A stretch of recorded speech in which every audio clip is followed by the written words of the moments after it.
इस राजनीति में हमारे जितने भी पढ़े लिखे लोग हैं बढ़ चढ़ करके भाग लें और अच्छी उच्च शिक्षा प्राप्त करके जो है इस राजनीति में आए और इस देश का सबसे बड़ा जो पद है उस पर हासिल करें। साहब ने कहा था कि जिसकी गैर राजनीतिक जड़ मजबूत नहीं होती है वह जो है शासक नहीं बन सकता है।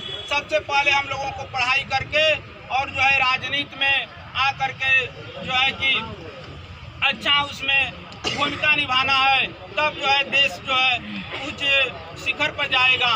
इसलिए मैं उनकी एक नारा है कि साहब तूने सोती हुई कौम को जगाया है।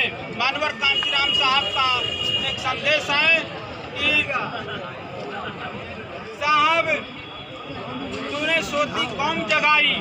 उन्होंने हमारे दलित शोषित को जो सोए हुए थे उन्होंने राजनीति में लाने का काम किया।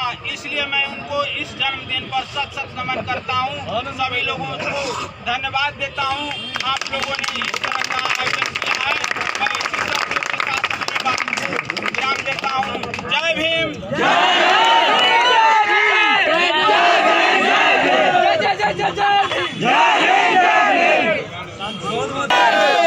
अच्छा लग रहा है कि कम से कम कांशीराम जी की जयंती पर ही हम सब लोग इतनी मात्रा में इकट्ठा हुए हैं।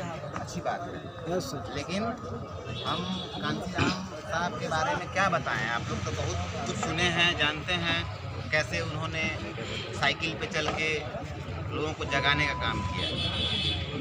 जगाना मतलब क्या होता है तो हम लोग को ये भी समझना होगा कि किस तरह के लोगों को कैसे जगाने का काम किया।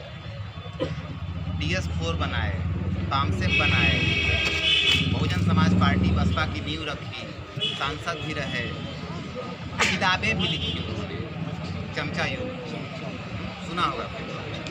तो हम कांशीराम साहब के बारे में बात करते करते हम अम्बेडकर की बात करना चाहते हैं, क्योंकि हमको लगता है कि कांशीराम साहब अम्बेडकर के विचारधारा को ही आगे बढ़ाने का काम कर रहे थे। तो असल में हम लोग को अम्बेडकरवाद को समझने की ज़रूरत है सही तरीके से, और कांशीराम उसको कैसे समझ रहे थे ये भी समझने की ज़रूरत है, और आज के समय में हम लोग उसको कैसे समझते हैं ये भी समझने की ज़रूरत है। कुल मिला के कहने का मतलब ये है, इस नायक के बारे में हम लोग यहाँ बात करना चाहते हैं। उन्होंने किस तरह का उदाहरण हमारे सामने पेश किया। मेरा नाम विशाल है, मैं भगुआ का ही रहने वाला हूँ। यहाँ आप ही के कॉलेज, पटेल कॉलेज से इंटर किया है मैंने, और उसके बाद हम बहुत मशक्क़त के बाद JNU चले गए। JNU जाने के बाद वहाँ पर समझ में आया कि अम्बेडकर के आंदोलनों का क्या महत्व है, जाति व्यवस्था कैसे काम करती है और हम लोग को कैसे काम करते हैं। फिर वहाँ के बाद BA MA हम किए, और 1-2 साल के बाद फिर हम हैदराबाद सेंट्रल यूनिवर्सिटी चले गए, जहाँ पे रोहित वेमुला हुआ करता था, जो हमारा साथी हुआ करता था। हम लोग एक साथ मीटिंग्स में बैठते थे और बहुत सारे निर्णयों को तय करते थे। लेकिन उसके साथ कुछ घटनाएं हुई, एक सांस्थानिक हत्या हुई, हम सब लोग जानते हैं। वो बंदा भी चला गया और उसके लिए पूरे देश भर में, दुनिया भर में लड़ा। सवाल ये है कि हम लोगों के अंदर जो लड़ने की चेतना और प्रेरणा है वो कहाँ से मिलती है? वो केवल तस्वीरों को देख के नहीं मिलती, उस तस्वीरों के अंदर या उनके अंदर जो विचारधारा है उसको समझने से मिलती है। अगर हम इतनी संख्या में जुट गए हैं आज की जयंती पर या तमाम तरह के जयंतियों पर जुट सकते हैं, तो हम बाबा साहब के उस सपने को साकार करने के लिए क्यों नहीं जुट सकते हैं? इसका नारा है शिक्षित बनो, संगठित हो, संघर्ष करो, और जिसमें पहला ही शब्द है शिक्षित बनो। उसके लिए हम लोग संगठित नहीं होना चाहते हैं, लेकिन उनके मूर्ति के सामने, उनके फोटो के सामने हम लगातार नतमस्तक रहते हैं और कहते हैं कि जय भीम। अपने कमरे में सरस्वती का भी पोस्टर लगाते हैं, लक्ष्मी का भी पोस्टर लगाते हैं, अम्बेडकर का भी पोस्टर लगाते हैं, कहते हैं जय भीम। इस तरीके से तो आंदोलन भी आगे नहीं बढ़ेगा और हम सब की चेतना भी आगे नहीं बढ़ेगी। अम्बेडकर जो चाहते थे और उसको कार्य रूप दिया हमारे कांशीराम साहब ने राजनीतिक रूप से, उसको हम कैसे आगे बढ़ा सकते हैं? पहले तो हम लोग को पढ़ना होगा, संगठित होना होगा, और तब संघर्ष करेंगे।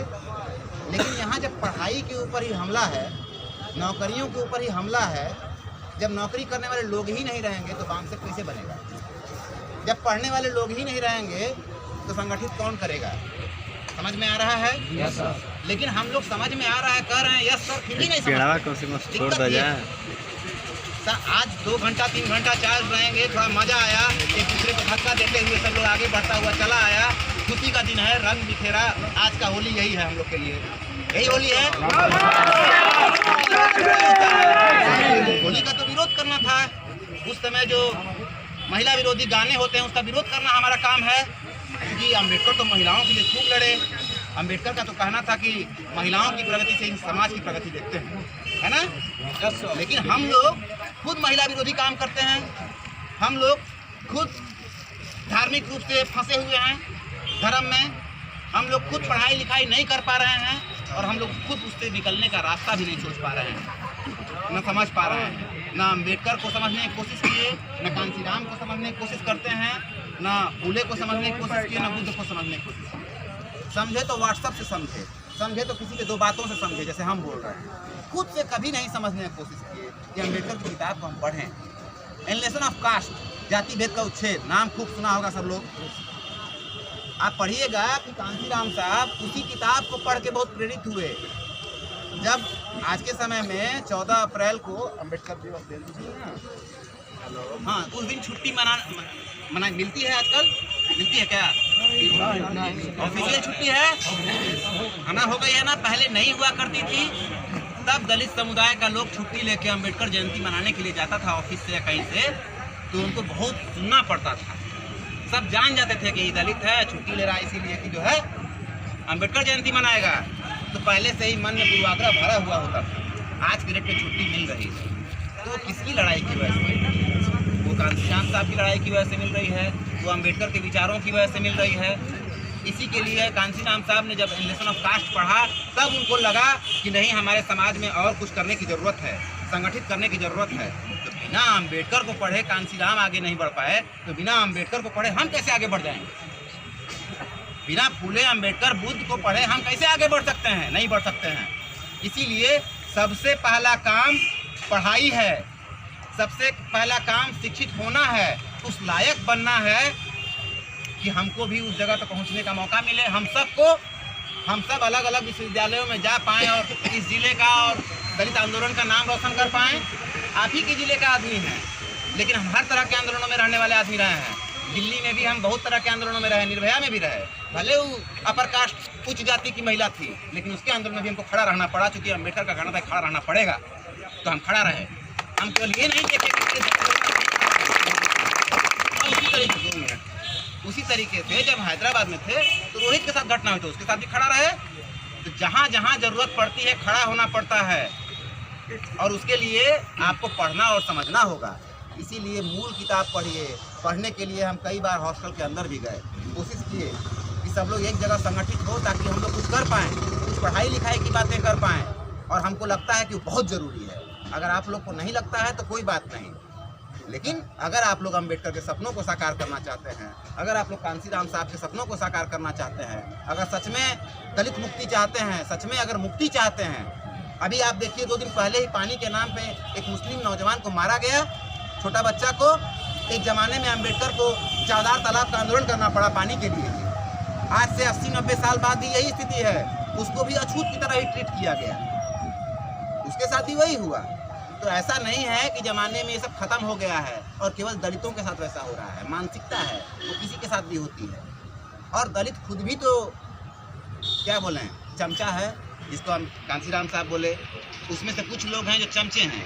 उन्होंने नाम लिया कि जो भाजपा और कांग्रेस में समा जाते हैं जाके। रामनाथ कोविंद को देख लीजिए आप, रामविलास पासवान का नाम लिया उन्होंने अपने उसमें, रामदास अठावले का नाम लिया उन्होंने।